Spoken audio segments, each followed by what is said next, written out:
2,28,00,000 মানুষ আপনাকে না ভোট দিয়েছে, কথাটা বিবেচনায় নিয়ে আপনাকে কিন্তু রাজনীতিটা করতে হবে, দেশটা পরিচালনা করতে হবে। যদি আপনি ভুল করেন, যদি আপনি এই 35,000 ফ্যামিলি কার্ড দিয়ে ভাবেন যে আপনি সস্তা জনপ্রিয় হয়ে গেছেন, সম্ভব না।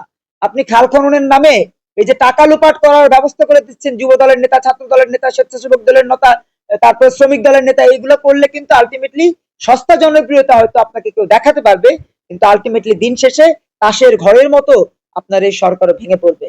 আমরা দুটি দাবি বিশেষ করে জানাচ্ছি। একটি দাবি, এই কার্ড টার্ড এগুলো বন্ধ করে দিয়ে মনিটরিং টিমের মাধ্যমে দ্রব্যমূল্য স্থিতিশীল রাখুন, চালের দাম কমান, জনগণের নাভিশ্বাস কমান, এবং বেকারত্বের অভিশাপ থেকে প্রায় 1 কোটি বেকার আছে, তাদেরকে কর্মসংস্থানের ব্যবস্থা করে দিন।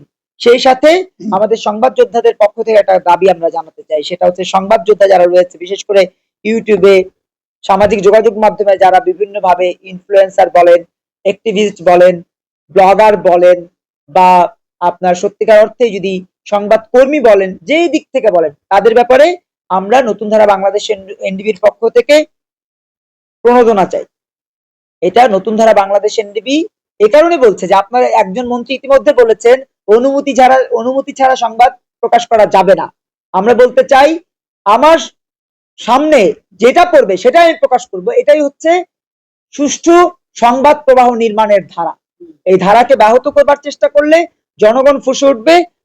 আশা করি জনগণকে ফুঁসে উঠবার ব্যবস্থা না করে দিয়ে সংবাদ যোদ্ধাদের পাশে দাঁড়াবেন, যেই সংবাদ যোদ্ধাদের এই ছোট ছোট রিলের মাধ্যমে আপনারা পরিবর্তনের আওয়াজ তুলতে পেরেছেন, জহিরুদ্দিন স্বপন মন্ত্রী হতে পেরেছেন, এই জুলাই আন্দোলনকে বেগবান করে আপনারা মন্ত্রী হবার রাস্তাটা প্রশস্ত করতে পেরেছেন, তাদের কথা ভেবে হলেও, এই মোবাইল জার্নালিস্ট, মাল্টিমিডিয়া জার্নালিস্টদের কথা ভেবে হলেও তাদেরকে প্রণোদনার আওতায় আনবেন। তা না হলে এই সাংবাদিকরাই কিন্তু আপনাদের বিরুদ্ধে দাঁড়িয়ে যাবে, তখন আর হায় হায় করেও লাভ হবে না। ইতিমধ্যে কিন্তু অনেক সংবাদ যোদ্ধা আপনাদের বিরুদ্ধে দাঁড়ানোর সুযোগ সুযোগ শুরু করে দিয়েছে। আশা করব আমাদের জনগণের কথা ভেবে দ্রব্যমূল্য স্থিতিশীল করবেন, আর সংবাদ যোদ্ধাদের কথা ভেবে প্রণোদনার ব্যবস্থা করবেন।